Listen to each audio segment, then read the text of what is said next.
Welcome to our next podcast edition. We are very excited for our guest today. Want to remind you, please go to ChesapeakeFilmFestival.com. You can get your tickets there. You can look at this amazing lineup that we have. We have all of our trailers are on the website. So right now it's ticket time. So please check out the website, go online, get your tickets. Today, we are incredibly honored and excited to have another amazing local filmmaker, Lance Kramer. Lance, welcome. He is the co-owner of Meridian Hill Pictures.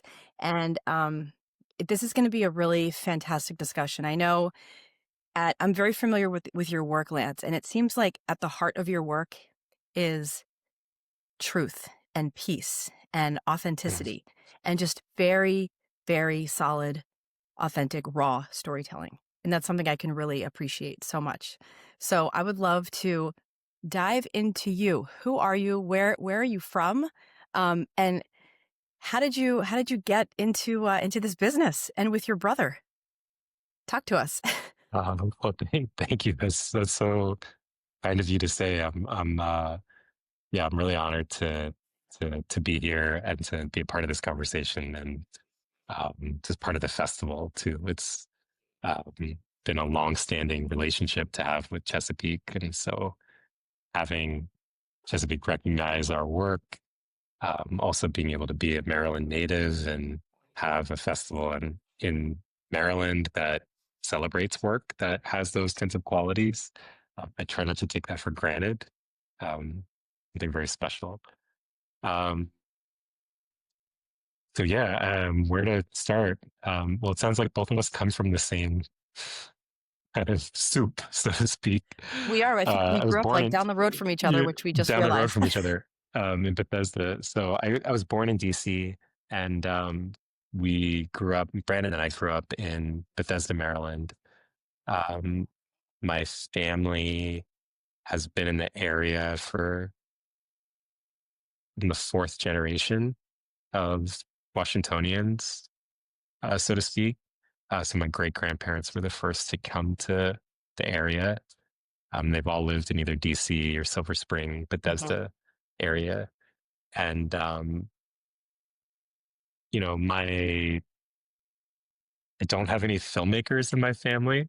So this is not something that was like an inherited trade from our It's usually parents not. directly. Yeah. Yeah, usually I guess not. But our parents were very encouraging from a young age for my brother and I to explore and play with, the arts just generally speaking, but especially when it came to film, but really film was video, from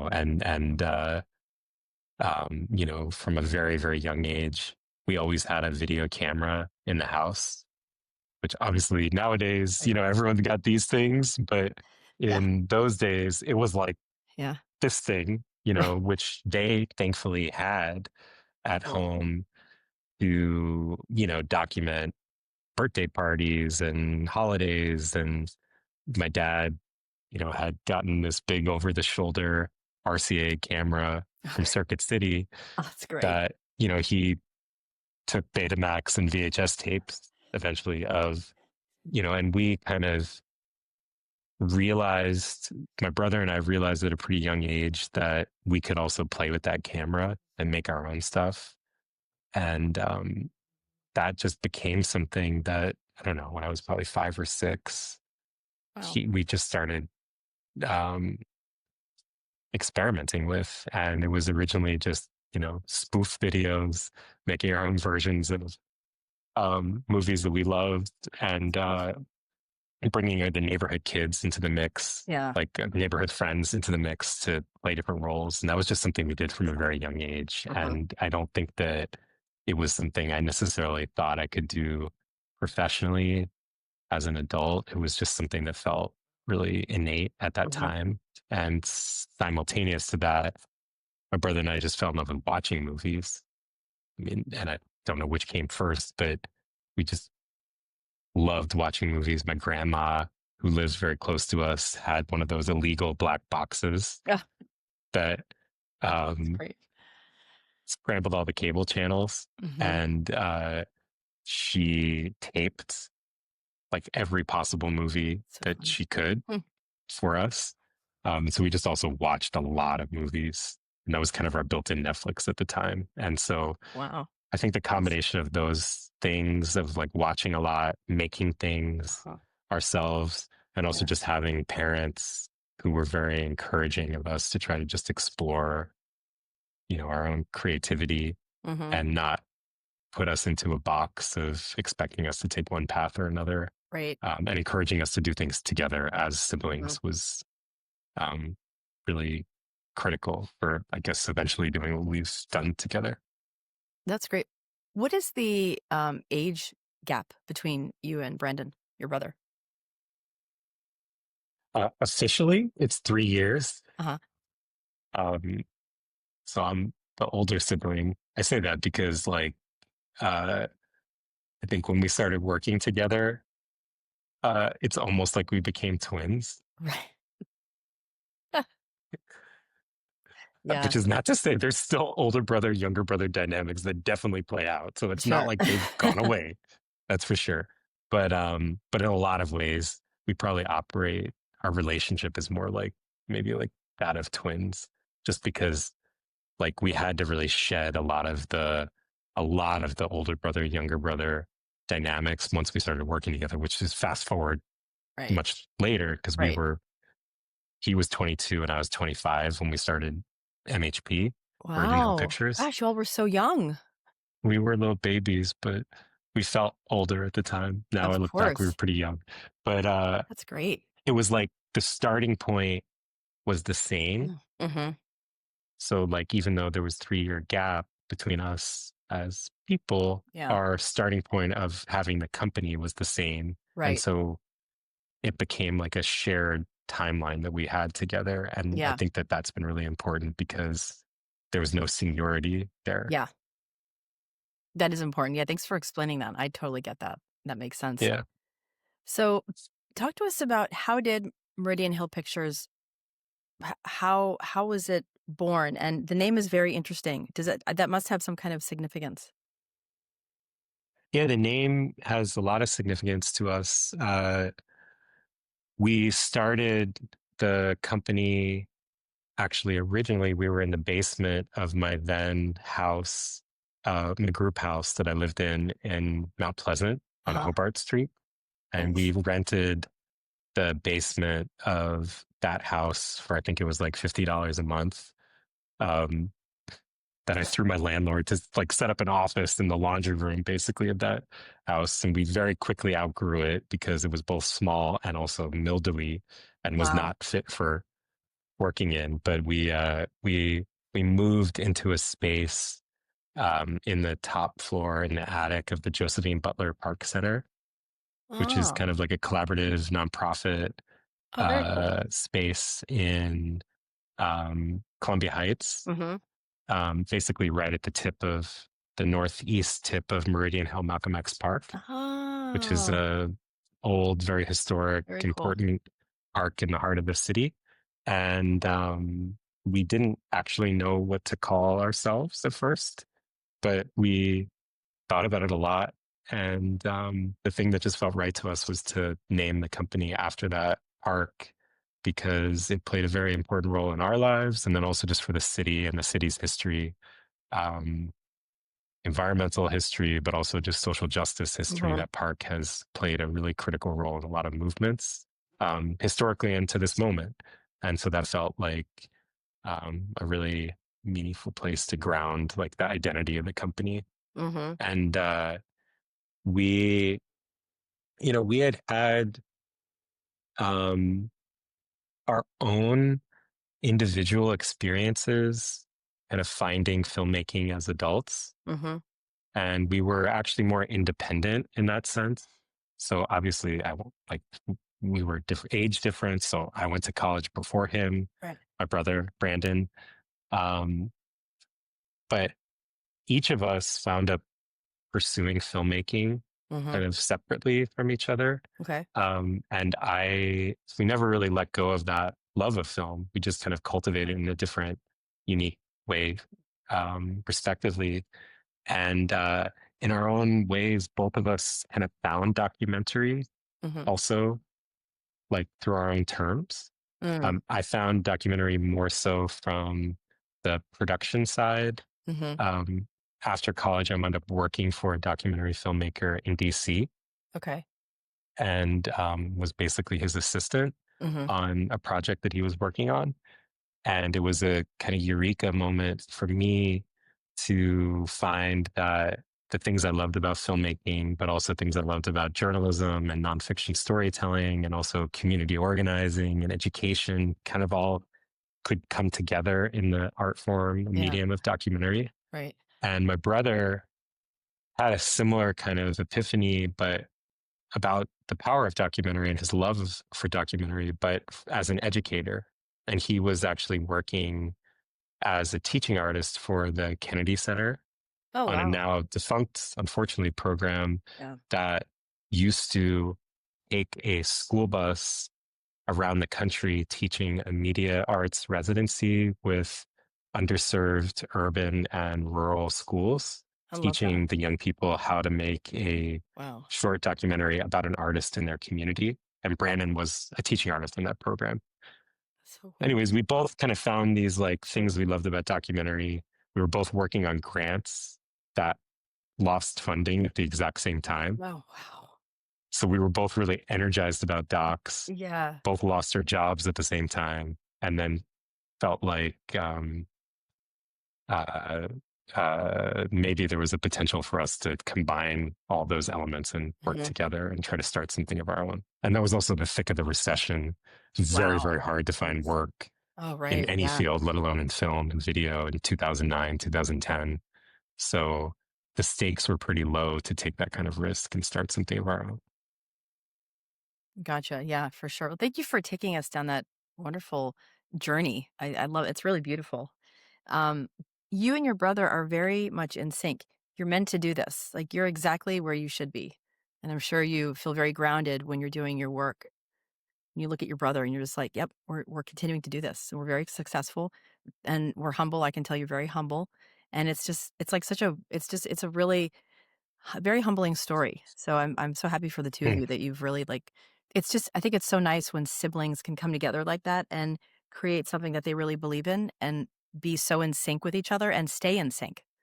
It's mm, really a lovely story. And the films you mm, all put out, the content is equally as lovely. You know, a lot of it is mm, they're tough stories, you know? I mean lovely in the sense mhm, that they're powerful and they're beautifully mhm, told. You know, as documentarians, we have a responsibility. I always say that to like tell we're putting content out there. We have to tell authentic, true stories. No manipulation. You know, mhm, I love documentary too. That's my love as well. Um, so we're really honored to have one of your incredible documentaries that's going to be closing out our film festival this year, Holding Liat. I had chills. Certain parts of it were uncomfortable for me to watch, and that's a good thing. I mean, you're looking because these are real people. This is not something. This is not some kind of a narrative, whatever. This is real. This actually happened. These are real people's lives, and it was riveting. And it was mhm, so raw, the emotion. And I want to share something with you. Cameron Crowe once said, this is a beautiful quote. He said one time in an interview, he said, give your audience the moments in between the script, in between the lines, whether it's a narrative or documentary, whatever. mhm, And mhm, I continue to hold on to that. Even in my work, my video work at WWF, I try to do that. It is so and honestly, Lance, that entire film does that. mhm, You give the mhm, audience those incredibly powerful moments in between the lines, in between what they're mhm, saying. mhm, And mhm, it's just amazing. So I just want to like mhm, commend you. It's an incredible film. Thank you for making it.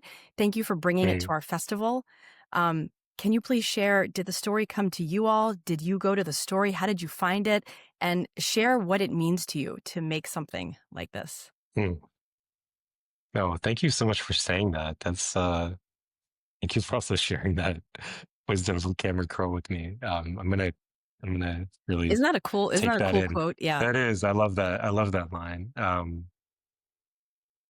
Gosh, yeah, there's a lot to take in. I mean, in a lot of ways, the film is very much so an outgrowth of everything we were just talking about. It's a film about family, made by family, who happens to be related to that family. So it's like, you know, I like the kind of alchemy of all Hmm. the elements that go into this project are I don't even profess to fully understand myself. Mm. And by the way, it's also something that was born out of a complete abject crisis. So this is Oh, also not something that Brandon and I could have sat down and planned. right. You know, this was something that was a response to something very horrible that happened and an attempt to show up and use whatever, talents or abilities we could bring to the table to try to do something constructive in the wake of something very scary and dark.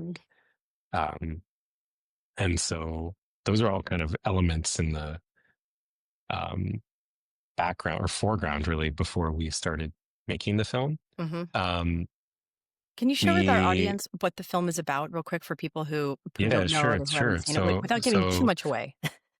Sure. So, you know, I'll just say, like, Brandon and I, in the summer of 2023, this will maybe kind of set up what the film was about, but just the kind of context of how it came to be.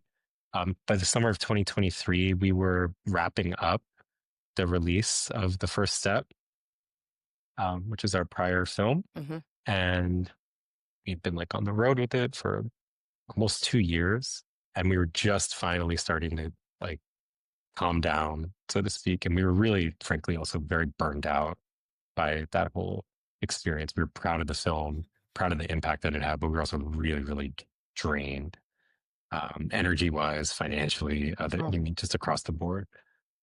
And we were also kind of thinking about what were we going to work on next. We actually spent a little bit of time oh, that summer working on a script that we were writing, which was like a rom-com. oh, wow. I don't know how actually funny it is, or romantic for that matter, but we were working on it a little bit. Um, and then lo and behold, October 7th happened, and one of our distant relatives was amongst the people who were taken hostage on October 7th. This is a set of cousins who Brandon and I, over the years, have come to be close with, Hmm. who are not married. We're not related through blood, but through marriage. One of my cousins is married to one of Liat's cousins. Okay. And so it's kind of a distant relationship, but we became close over the last 20 years. And tragically, her and her husband are close with her family, her parents in particular. We were became most close with, and her sister. Um, and Liat and her husband Aviv were amongst the 250 people who were taken hostage on October 7th. And Brandon and I checked in with her parents, who we knew quite well, Yehuda and Chaya, in the days after October 7th, not as filmmakers, but really just as, family and as relatives, to see if there was anything we could do to just offer some support. Um, Not really even knowing if that would have any sort of benefit, but just seemed like the only thing to do in that moment. And um, what we what was revealed in that moment was that um,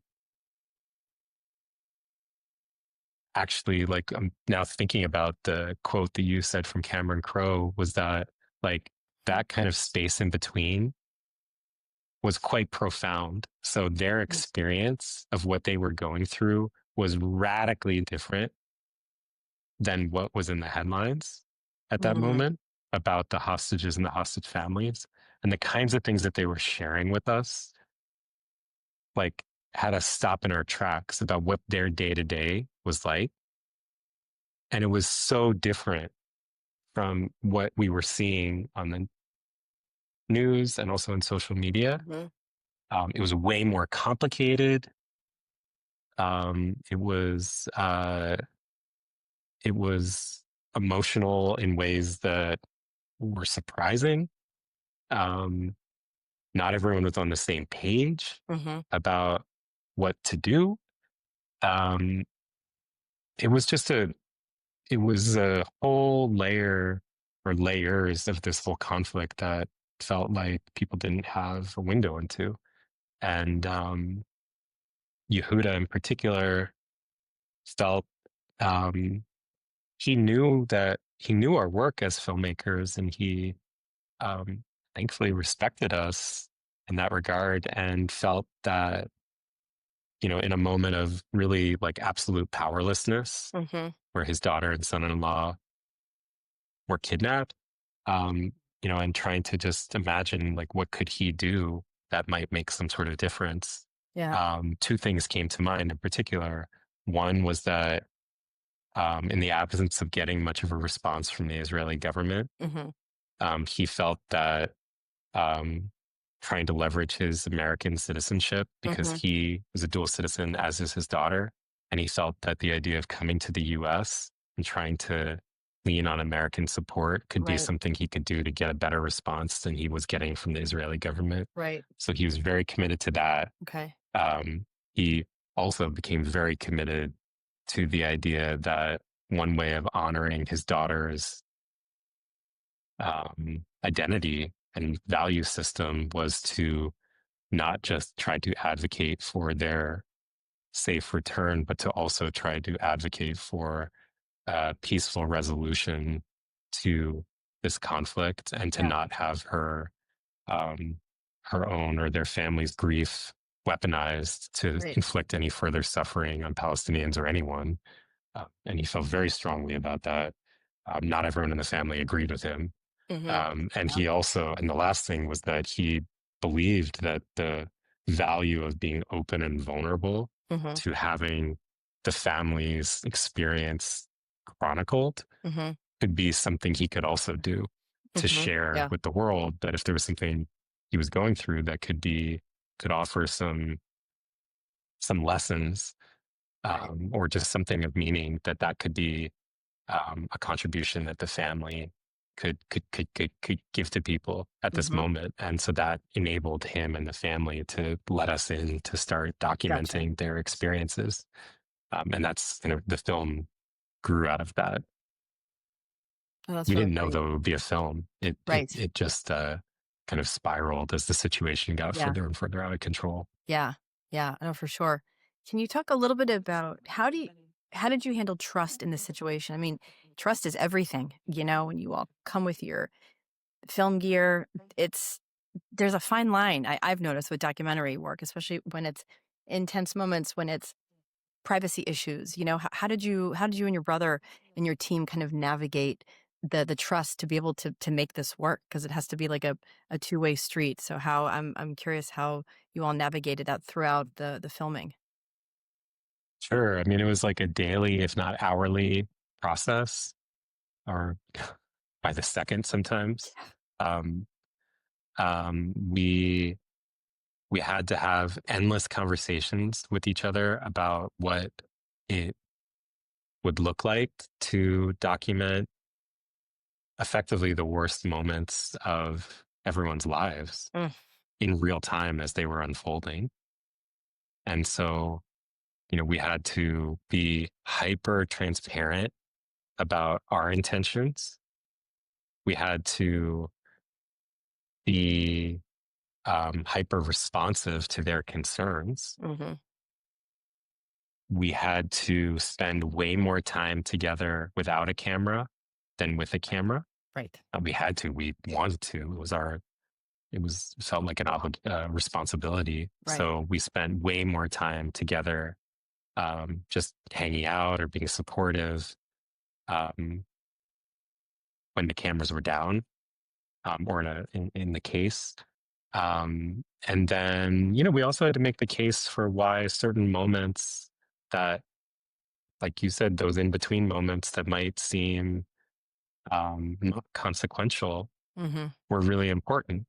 Yeah. And we had to do a lot of kind of case making for why a fight between a mother and a father in a hotel room at 3 a.m, might actually be really important to film, Yes. even if it's really uncomfortable to go through, let alone have a camera there and a, Yep. you know, sound recordist with a boom pole. Yep. But a lot of those kinds of conversations daily, and and you know, thankfully, to their absolute great credit, they had so much courage in understanding the power of being vulnerable and open. Mm-hmm. And everything you see in the film is a direct result of their gift to any viewer to Wow. open up that way.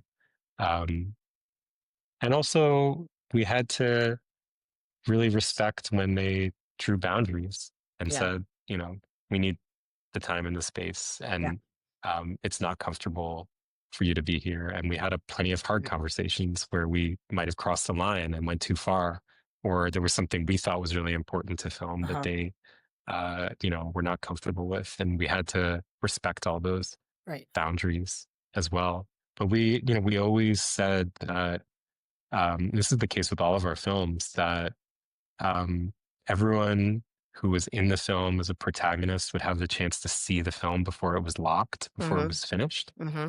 And that if there was something in the film that they determined would harm them, Mm-hmm. or that was not factual or truthful, that we would address that prior to finishing the film, because we try to have a very clear do no harm approach to our work. Mm-hmm. And I think that everyone in the family knowing that they would have that chance to see the film creates a bit of a disarming Yeah. quality, where it's not as much of a fear that something might get misused, because there's a Right. chance to see it. And we Absolutely. had one-on-one screenings with everyone in the film before it was finished to That's really good. effectively get their blessing. That's really good. Yeah. Yeah. Well, thanks Yeah. for sharing all that. That's all really, really good information to know. That's wonderful. Just speaks to your relationship with all of them and them with you. And I think it speaks to your character also, as a person, not just a documentarian, but as a person. So yeah, thank you for sharing that. Well, we have a few more minutes left. I'd love to talk about some of the accolades from the film. You all won, you got an award at the Berlin International Film Festival. Is that right? For, is it best documentary? What was the award? Can you talk about some of the awards that you win, and honestly, what that has meant to you and your brother?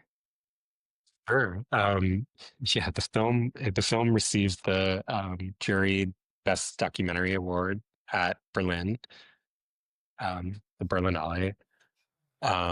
It was a completely surreal experience. Never had anything else in my life that even comes close to that. We,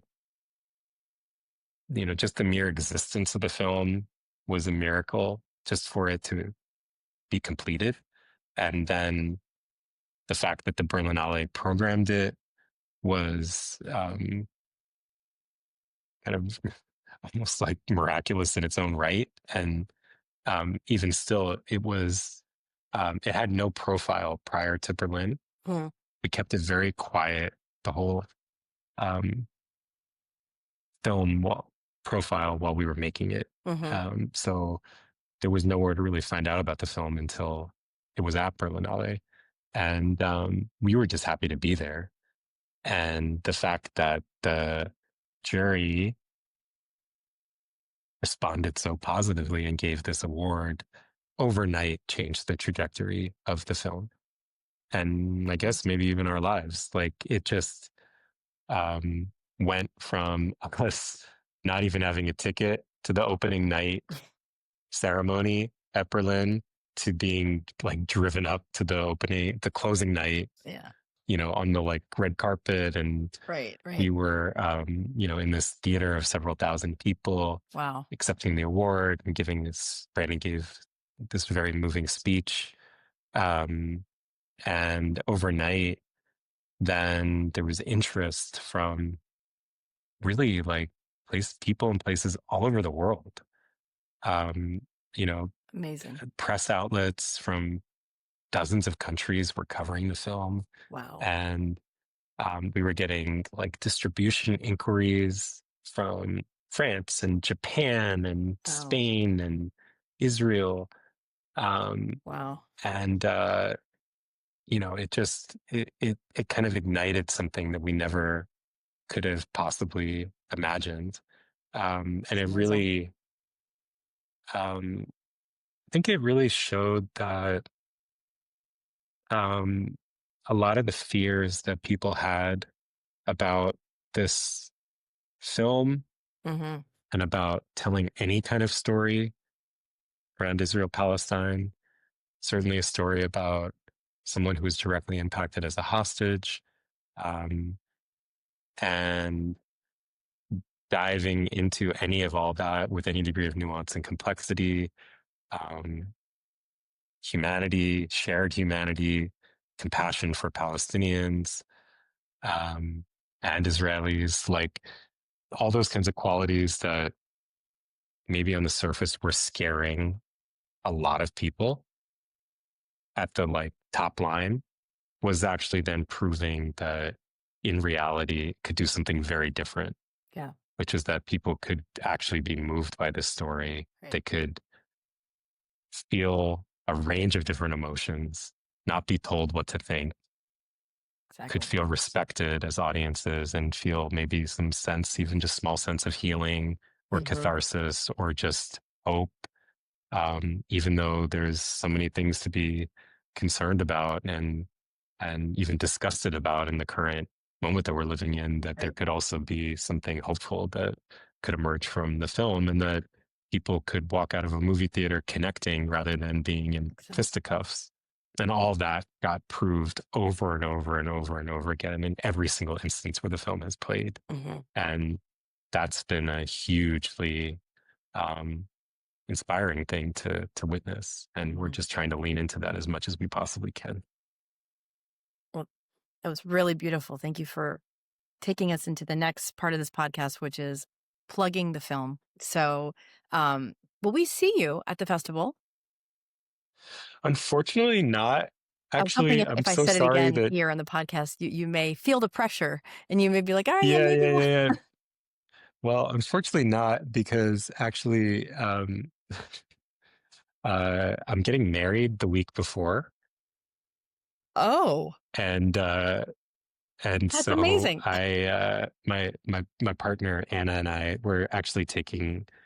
Um, we don't have time for a full honeymoon, but we're taking like a few days after the wedding to just get out of town, Oh, good and for you. that's right at the same time as the festival. Yes, So yes. Well, I hope congratulations that on that's that. an acceptable Well, excuse not to I be can let it go this time, at maybe. Chesapeake, but this has been like it's been in the works for a while, and it was Yeah, something that uh, it's obviously really important to us, and the film is important. Also, our lives together are really important. So yeah, I'll sadly won't be at the festival, but uh, I'll be there in spirit, and absolutely. I hope to support from afar however I Yes, can. and you will be. We're very honored to have your film at our festival. So, and we're incredibly honored to close out our festival with such a memorable and powerful film. And that's what we're about. We're about connection. When people are in their seats in the theater experience, I want them to walk away with a sense of storytelling like they've never had before, a sense of the fact Mm, that there are people out there who are struggling. There are people out there with real, raw emotions. Everyone has a story to tell. There is hope. There are good people in this world. Like it's just, there is so much that you can connect to at a festival. And so I'm hoping that mm, when people are watching our films, they come with an open mind and an open heart, and they mm, just allow themselves mm, to feel something. So I can guarantee you with Holding mm. Liat, you will feel something. So this is our closing night film at the Ebenezer Theater, Chesapeake Film Festival. Please, if you haven't yet, The schedule lineup is online, and you can purchase your tickets at ChesapeakeFilmFestival.com. Lance, I can't thank you enough for your time. Thank you for this amazing conversation, for really opening up to us and sharing with us who you are, what you represent, not just as a storyteller, but as a person. So this has been a real honor. Thank you so much. Is there anything else you'd like to close with? No, I mean, thank you so much for having me and for having such a thoughtful conversation together. I just echo everything you said about the festival. I mean, I specifically with Chesapeake, I think I mentioned earlier that you all have played all of our films. So, as a filmmaker, especially an independent filmmaker, you make these films and you tell these stories because we believe in them, Yep. but we weren't asked by like some company to tell these Right. stories. It was something that we felt compelled to do ourselves, not ourselves, it's with the team, but it's self-driven. And you hope that by taking that leap, there will be audiences and also programmers and curators and presenters that find value in what we're doing, but you don't know that for sure. Right. And so the fact that you all have not just found that value in our films once, but now over a sustained period of time, you've been able to build a relationship with Sid and your team Hmm. over a decade is like so meaningful to us. And it really just helps keep us going and believing that there's like purpose behind what we're doing. Um, and you all have been so generous to our films over the years. And I really believe that the role of a festival now, more than any point in my life, is at its most essential point because it's one of the few places, festivals, theaters and festivals in particular, one of the few places where people can convene in person to Yes. experience this art form, Exactly. connect, like you said, Exactly. feel, be challenged, Right. but not in a threatening way, just No. from a spirit of growth, and leave with hope as a result of art and community. And in this time that we're living in, where it could be hard to find hope, I think that that's just like absolutely invaluable. And so I just so deeply commend you guys for creating that kind of space and doing it at a community level too. It's really important. So I really hope that as many people as possible can come out, not just to see the film, but support the festival. Well, thank you. Thank you so much. On that note, thank you all again. Come out to the festival and make sure you catch Holding Liat, our closing night film. Thank you all very much for joining us. Until next time, stay inspired. We'll see you at the movies.